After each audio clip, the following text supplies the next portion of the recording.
Over the past 24 hours, the general overview of events in and around the Persian Gulf of the Strait. You have tit-for-tat defensive actions continuing at low intensity. U.S. forces conducted limited self-defense strikes again near Bandar Abbas, southern Iran, right on the strait, particularly targeting Iranian drone control sites, boats prepping to lay mines, and related missile infrastructure. Iran responded with attack drones. Most of them were downed. And at least one ballistic missile was fired towards a U.S. base in Kuwait. It was intercepted by Kuwaiti defenses. No casualties reported. IRGC Navy fired warning shots at four vessels attempting to transit without quote unquote coordination and permission. Read they're trying to extort tolls. Regime remnant state media floated a draft of U.S. Iran framework that would supposedly open commercial shipping for 30 days. Trump says the talks show progress, but insists no Iranian control and tolls and no sanction relief until Iranian is been resolved. U.S. states action. So we conducted overnight defensive strikes on Iranian drone and control sites and mine laying vessels. We downed 4 out of 5 reported Iranian attack drones, and the people that launched it didn't live very much longer to even, shoot and scoot. They got obliterated.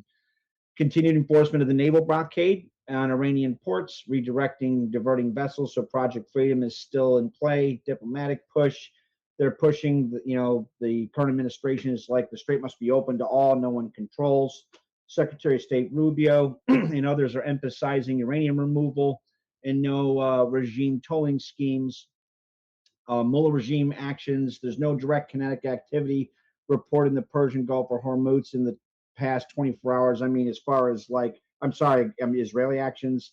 Israelis' actions are mostly focused on its northern border via southern Lebanon. They're definitely ramping up operations against the Mullah regime's proxies. Now they're trying to trim off all those tentacles of whatever tentacles are left of that octopus. They intensified airstrikes and ground pressure on Hezbollah in the Beqaa Valley. So dozens have killed in recent days, including senior figures. They continued strikes in Gaza against Hamas remnants and commanders. Gulf states, so Kuwait air defenses were activated and successfully intercepted the Iranian ballistic missile that was fired overnight. UAE strongly aligned with U.S. position against Iranian control of the strait. Saudi Arabia and others are diplomatically supporting U.S.-led efforts. Some earlier independent strikes in Iran during the hot phase, focusing on bypassing the pipeline. So I can't pronounce this. Armin, maybe you can help me. Fujairah to reduce future vulnerability. Oman. Are you taking? Yeah, there you go. Thank you. Sorry. Oman has been in the back channels doing their stupid shit. Overall, the Gulf states are coordinating quietly with CENTCOM. Mullah regime remnants. So IRGC Navy claimed coordination of distant vessels in transit. Those 4 fired warning shots, launched retaliatory drones of at least 1 ballistic missiles. Hezbollah's actions continued low-level rocket and drone launches toward northern Israel. And they're taking some heavy losses from intensified Israeli airstrikes in Lebanon. Go kick their ass, IDF. Hamas and Gaza proxies, so localized rocket fire and attempts to operate in Gaza. They're under heavy pressure, and multiple Hamas commanders are killed in recent strikes, and Israel is bumping up their pressure on them. Overall force structure, I'm almost done. So U.S. maintains dominant air and naval presence via the Fifth Fleet, Bahrain HQ, and CENTCOM, multiple destroyers, air assets, including Apaches for small boat, mosquito boat hunting. We have special ops and Marines capable of rapid mine clearing and escort ops. Blockade is actively enforced. Regime remnants, so minimal direct presence in the Gulf. There's no major naval assets because we put them all in the bottom of the ocean. The focus is, that's Israeli. So focus is north, Lebanon, Hezbollah, heavy air ground operations. As far as Gulf states, they're primarily defensive in hosting our assets. Air defense is on high alert. U.S. bases and allied assets in UAE, Saudi, Qatar, Bahrain are very well protected now that we've stocked up our defensive munitions, which should help people kind of game out where things are probably going to go. Mullah regime remnants, they've heavily degraded because we sank all their shit. The IRGC Navy, or what's left of it, relies on asymmetric tools like swarms of fast boats, naval mines, coastal missiles, and drones. There's a very particular guy who was involved in the launching of the drones and or ballistic missile. He's like what took the place of the last Mullah douche canoe that was obliterated in the 12-day war. It's not going to work there very much longer. So Hamas's force structure, they've taken significant attrition from the Israeli campaign. Rocket and drone capability remains, except for their command has been absolutely hammered. It focuses on Lebanon's southern border. Hamas finally severely degraded, leadership losses, tunnel and rocket infrastructure has been collapsed. That's kind of where everything's at in a nutshell. So bottom line is the Hormuz is still a pressure point in keeping the war from fully ending. U.S. has military, like a significant military edge, and is using it surgically while we're ramping up the pain. Regime remnants is bleeding economically and trying to use asymmetric proxies to counter the pain that they're receiving. Things could escalate real quickly. That's where it kind of lays out. All right, thank you. Not yet at the 5-year-old level, but we're getting there. We're getting there. Thank you, Jeffrey. Okay. We're working on it. Okay. Okay. We saw some twos in the chat, I think, and BT. Sketch, go ahead. Oh, Sketch. Okay. Hi, BT. BT's back. Okay, Sketch.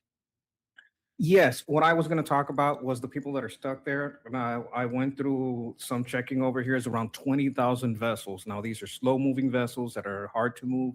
These things can't duck and move around the attacks. So these would be the most vulnerable targets and the targets that the IRGC can most easily leverage. Now, as of May 7, 9 of those vessels got out. That's around 20,000 people that are stuck there and have been stuck there a long time. I would understand that anything that would be exacerbating the need for some kind of arrangement and talk would be to get these people out of here, because these people are just basically hostages. It's a terrorist government. They took hostages and they have 20,000 hostages stuck in these boats. I think it's a good thing that 9 of those vessels got out May 27. But I believe that this would be a priority, and I would keep my eyes on this. I believe that this is why there's activity, because if they tried to get 9 vessels, and we also have reports that there's been strikes, it may have been because it seems that they were going to try to strike these vessels. I'm just, open source intel trying to tie 2 and 2 together. But, it looks like 2 and 2 makes 4, right? I'm not getting all the way to 5 on this. It seems like that's what's been going on.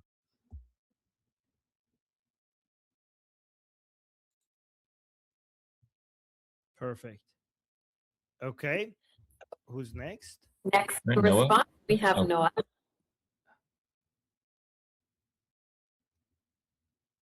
Noah. Sorry about you. Can you hear me? Yes, we can hear you. Okay, good. Yeah, when I first saw the strikes, I thought, is the war back on and everything? And then I realized they're going tit for tat at this point. And, we saw the Kuwaitis being mad, and all the other Gulf states being mad. But I'm still wondering if we're waiting, because today's the 28th, if we're still waiting until Hajj has ended, because that ends tomorrow, and if if full blown war will resume because of of what we all think, and that's the idea, and that's just my thinking right now. But yeah.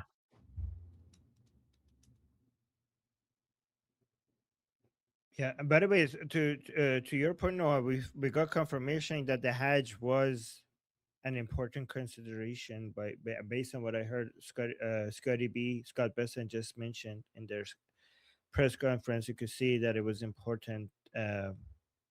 It's something that they were paying attention to. The Americans are paying attention to. So it was relevant. Okay. Who's next? Next, we have Super Chat. Oh, okay. We just got a super chat. Thank you so much to Roman Cabbage saying, what would happen if Vahidi equal Kotlet, basically, if they took out Vahidi tomorrow? Would there be chaos? Not visible chaos at the beginning. It would weaken the Islamic Republic. You would see there would be a lot of chaos, non-visible chaos behind the scene, that it will demonstrate itself later. You're not going to see in my opinion, if they took a Vahidi all of a sudden dies, the Islamic Republic is going to overreact from a propaganda perspective, but try not to overreact from a military perspective, because they know they're not going to be able to do much right now, and they actually don't want to be the reason why the Americans come in. And so Vahidi being killed would weaken the IRGC, because they finally managed to. The IRGC had a lot of internal division and it was chaotic for a while, but now Vahidi's control over the IRGC has been established, and they finally got their act together. So killing Vahidi would basically get everything back into chaotic mode within the IRGC, and it will take a while for them to be able to recover from that. However, most of the chaos, they will try to hide the chaos from us. You're not going to see, like, I don't know, like a civil war right away, like in like something that would be IRGC and IRGC violence. I mean, at least not yet, but it will hurt them very significantly. So yes, that's the short answer is yes, but not in a visible way, at least not at the beginning. My name is Armin Navabi. I'm an Iranian political analyst with decades of experience fighting the Islamic regime inside and outside of Iran. Make sure you follow me for more, and also make sure you join our discussion group. I'm there almost every single day. Come talk to me there and the rest of the people there in our group calls. It's a great place to meet and talk to people who like talking about politics. The link is in the description and or in the bio. You could also get there by scanning the QR code on the screen. See you there.